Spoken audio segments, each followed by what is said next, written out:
Hi everyone, welcome to your Algebra 1 EOC review. We're going to go over a couple of tips before we start. First, make sure you copy every piece of work that I put onto the paper. This is a pretty big assignment grade, so you want to make sure you get full credit by copying everything that I put down. 2, try some questions for yourself. There are some questions where there are several examples of the same topic. After we've done one together or two together, you should try the third one for yourself. Pause the video, try it out, press play, and then see how you did. Third, put in 100% effort. This is an amazing opportunity for you to review everything that's going to end up being important on your EOC. So you want to make sure that when you're going over this, you're not listening to anything in terms of your music or your television. You want to give 100% effort to this review. It's going to help you tremendously. 4, be open to different way of solving problems. I may go over things in a different way than your teacher did. If you know for sure that you love the way that your teacher did it, absolutely stick with it. But be open to see a different variety of how to approach a problem. If there's things that you know that you weren't so sure about in class, maybe this new way of solving is going to be helpful for you. So make your choices only after you are open to see different ways of the problem being worked out. 5, pay attention to whether or not we're working on the calculator versus the non-calculator section. If you know you're working on a non-calculator section, you shouldn't have the calculator next to you to try and do your multiplication or your addition or your division. That's on you. 6, circle questions that still confuse you. After I've gone over something, maybe you're still not sure on how to do it. Circle that question and make sure to bring it up to your teacher. 7, watch this video again when you get closer to the EOC. We're going to have lots of review opportunities, but it's always good to sit there at home by yourself in a quiet environment and watch these videos again when we get closer to that EOC exam. The weekend before, the week before, maybe even the night before, you want to start going over all of these topics, especially the ones that may have been confusing to you at first. And lastly, attend the Saturday EOC camps. They're an amazing opportunity for you to review with your teacher in a smaller environment. So take advantage of that. You'll also be getting extra credit, so that's going to be good too. All right, so those are my tips. Let's get started. We're going to start with the non-calculator section. Now you'll notice there's a long number line across the top of your packet. When you sit down for that EOC, my recommendation to you is that you draw a very long number line that doesn't stop at -10 and 10. It should go all the way out to -50 and +50. This is going to help anyone that has difficulty with integer rules, adding and subtracting negative numbers, because this non-calculator section, you're going to have to know those. Let's start with number 1. Express the quadratic function in factored form. Quadratic function. Now a quadratic should be expressed like this: ax squared plus bx plus c. You know you're dealing with a quadratic when you see an x value to the second degree, an x squared, an x value to the first degree, there's an invisible 1, and a whole number all in the same expression or all in the same equation. Now, the goal of this question is to put it into factored form. So you're talking about taking this quadratic and turning it into something that looks more like this. I'm going to go through a method that maybe you haven't seen before. So again, remember my tip, be open to different ways of going about a problem. Let's start. Number 1, I have 5x squared plus 19x plus 12. As soon as I have a coefficient to the x squared other than 1, I want to go through something called an AC method. It's called the AC method. And if you look it up online, do a quick Google search, you'll see there's lots of videos to give you more support in the AC method. You're going to start by multiplying the coefficient to the x squared, which is the 5, by 12. So remember, no calculators. So 12 times 5. 5 times 2 is 10. Bring the 0 down, put the 1 up top.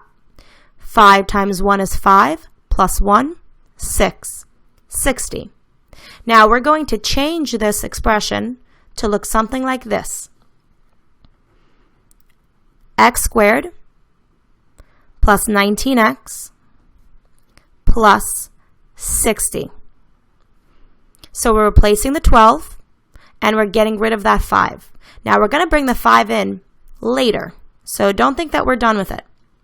Now the next step for factoring quadratics is you want to think about what are the factors of 60 that will add to equal 19. Now you want to start creating some type of chart to organize your thoughts and your factors. So I'm going to put 60, create a little chart for the two factors that give me 60. And I like to start with 1. So I think to myself, okay, 1 times what gives me 60? Well, 1 times 60 gives me 60. 1 plus 60, that gives me 61. That's not what I want. I want 19. So I'm going to keep going. 2. 2 times 30 will give me 60. 2 plus 30, well, that gives me 32. Again, that's not what I want. Let's keep going. 3. 3 times 20 will give me 60. But 3 plus 20, well, that's 23. So that's not going to work. I'm getting closer to 19, though, so let's keep going. 4. 4 times, I don't know what that is. So what I have to do is some long division. 60 divided by 4. I want to figure out the other factor. So 4 goes into 6 one time. I'm going to subtract that 4. 6 minus 4 is 2. Bring down the 0. 4 goes into 20 5 times. 4 times 5 is 20. So I'm going to subtract 20. I'm left with 0, 0. And I'm done. 15 times 4 gives me 60. So I'm going to go back to my chart. 4 and 15. 4 plus 15, this is a time when the number line would be very helpful. 4 plus 15 equals 19. That's exactly what I want. I want 19. So this is what I'm going to use in my two bubbles. So I'm going to start setting up my bubbles. I'm going to put X and X to start off. Now in one of the bubbles, I'm going to put the 4, and in the other bubble, I'm going to put the 15. So plus 4 plus 15. Now, this is the part that may be different than what you learned in class. So what I'm going to do is I'm going to bring that 5 back in. Okay, we have to bring the 5 back in. Now, how do we bring it back in? What we're going to do is we're going to divide our two factors, the 4 and 15, by that 5. So 4 divided by 5, 15 divided by 5. Now, the next step, once you've written over 5 for both of the factors, you're going to try and simplify, if you can, those two values. 4 over 5, well, that's simplest form, so I'm just going to keep it just like that. 15 over 5, well, that can simplify to be 3. 5 goes into 15 3 times, so I'm going to bring that down as 3.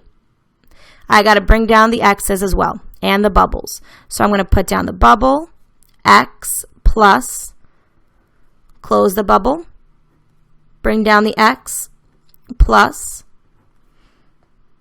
and now we never keep a fraction in our bubble. So what we're going to do is we're going to take this 5 and we're going to move it in front of the x. 5x plus, you're left with the 4 up top. And then the second bubble, there's no denominator to the 3, so we can leave it just like that. X plus 3. And now we're done. So a slightly different method than maybe you've seen before, but let's try another one, see how we do. Okay, next one, 2x squared plus 11x plus 5. Again, there is a coefficient to the x squared other than 1, so I want to try this AC method. I'm going to take the 2, I'm going to multiply by 5, which is 10. 2 times 5 is 10. And I'm going to rewrite the expression, x squared plus 11x plus 10. Okay, so I changed the 5 to a 10, and I dropped the 2. But remember, it's going to come back. So now I'm going to try and come up with factors of 10 that add to equal positive 11. So I'm going to do that on the side and create a little chart. Start with 1. 1 times 10 gives me 10. If I add those together, 1 plus 10 gives me 11. And you know what? That's exactly what I wanted. I only had to go through one option. Great. Now we're going to bring the 1 and the 10 into our bubbles. So let's start setting up our bubbles. X and X. Put the 1 in the first bubble. Put the 10 in the other. Now, remember we have to bring the 2 from the beginning back in. So we're going to bring the 2 back in by dividing both of the factors by 2. So 1 divided by 2, 10 divided by 2. And now we're going to try to simplify those if we can. Now 1/2, well, that's the simplest form. I can't simplify 1/2 any further. So I'm going to keep it as 1/2.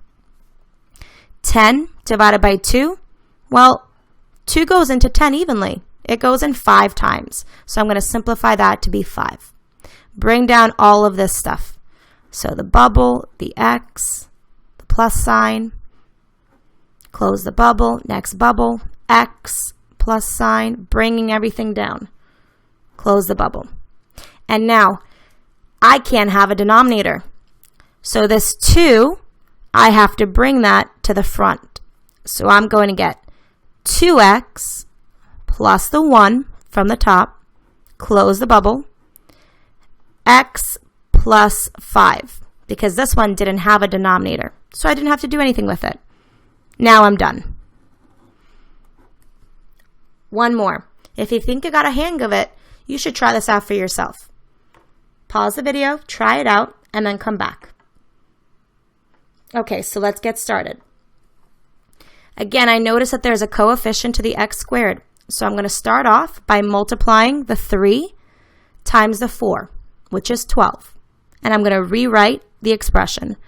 X squared minus 8x plus 12. And now I'm going to try to come up with factors of 12 that add up to negative 8. Okay. So let me start with 1. 1 times 12, 1 plus 12 is 13. Okay, that's not what I want. Let's go on to 2. 2 times 6, well, 2 plus 6 is 8. That's kind of what I want, but I want a negative 8. So, what can I do with the 2 and the 6 to get a negative 8? Well, I can make them both negative. So if I have a negative 2 and a negative 6, together the two negatives will give me a positive 12. But now when I add negative 2 minus 6, think about your number line, and I'll show you how to use it. Start at negative 2, you're going to subtract 6. You're going to go to the left, 6.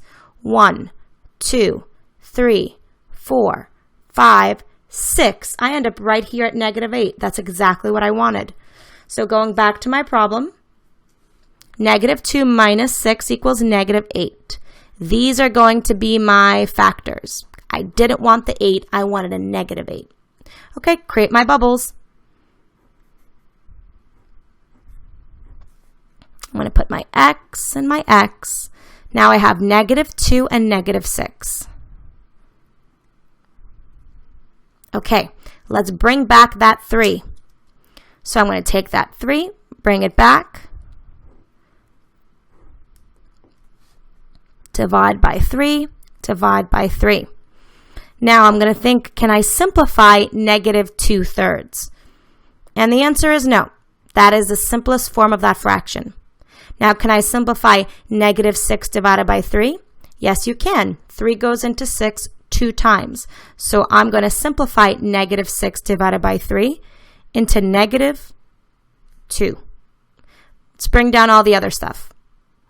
Bring down the x, bring down the other x, close the parentheses. Okay, and now I can't keep a denominator in my bubble. So I'm going to take the 3, I'm going to move it to the front of the x. So now it becomes the coefficient to the x. 3x minus 2. Kept what was up top. And the second bubble, there was no denominator, so I'm just going to keep it as x minus 2. And now we're done.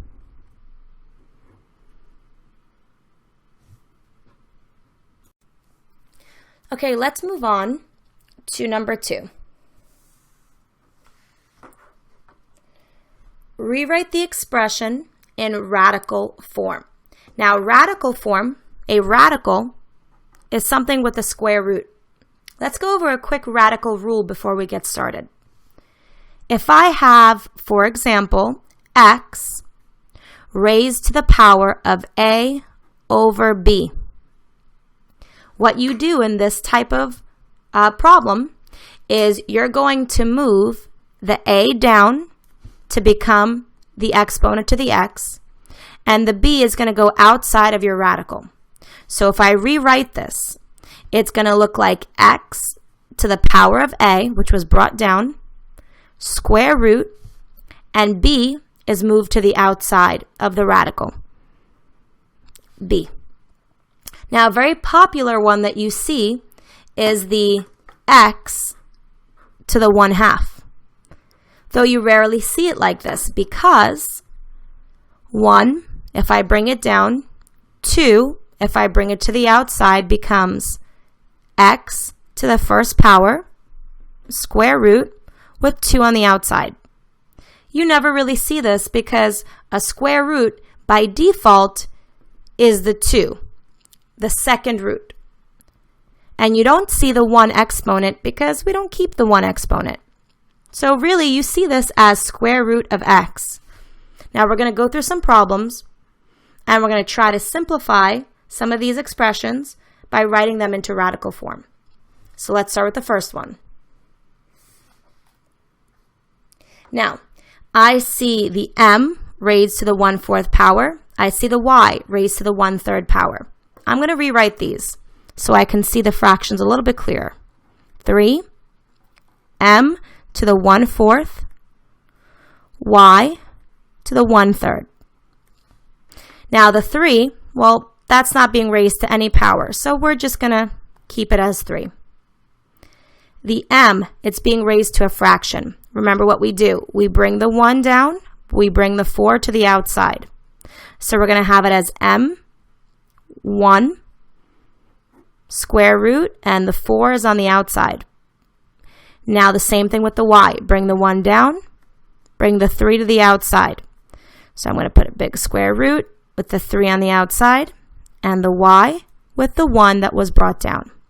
What we don't have to do is we don't have to keep those 1s for the m and for the y. So my final answer, I'm going to keep it as 3, the 4th root of m, and then y, cube root. Next problem. Now we have 2, and r to the 2/3, and d to the 1/9. Okay, let's rewrite this so we can see our fractions a little bit clearer. 2, r to the 2/3, d to the 1/9. 2 is just going to go along for the ride. It's not being raised to any power. So we're just going to write 2. Now with r, we're going to bring the 2 down. We're going to bring 3 to the outside. So it's going to be r to the 2nd power. The 2 is brought down. Square root. 3 on the outside. D, bring the 1 down. Bring the 9 to the outside. So d to the 1st power, 9th root. Now we're going to rewrite this because if you remember, you don't keep the 1 there. So last step, 2. Cube root of r squared, 9th root of d. Final answer. Last one. Maybe you should try it by yourselves. Okay, let's go over it. So I'm going to rewrite it. 5x to the 3/5 p to the 1/4. Now, the 5, just going to go along for the ride. It's not being raised to any exponent. The x, the 3 is going to have to come down. The 5 is going to go outside. So I'm going to write the radical with the 5 on the outside, x to the 3rd. P, the 1's going to come down. The 4 is going to go outside. Now remember, we don't even have to write the 1, so we're going to cut out a step. We don't have to write the 1. Just going to bring the 4 to the outside. 4, radical, P. Now I'm done. Number 3, we're going to solve for m, but we have a bunch of variables here, and we're just going to make sure that we understand what inverse operations we have to do to get the m by itself. Okay, so the goal is to get m by itself. Now, m is being multiplied by v, and it's also being divided by s. Now, we can choose to get rid of the v first or the s first, but I'm going to tell you the easiest thing to do is to get rid of the denominator first. Now, to get rid of something being divided by s, we're going to use an inverse operation, and we're going to multiply both sides by s, because multiplication is the opposite of division. On the right, the s's are going to cancel. On the left, you're going to have s times the d equals, numerator that you're left with is the capital M times the v. Now the next step is to break up the relationship between m and v. Now they're being multiplied together, so you want to divide both sides by v. On the right, the v's are going to cancel. And on the left, you're just going to keep it as sd divided by v equals, now we have m all by itself. Box it. You're done.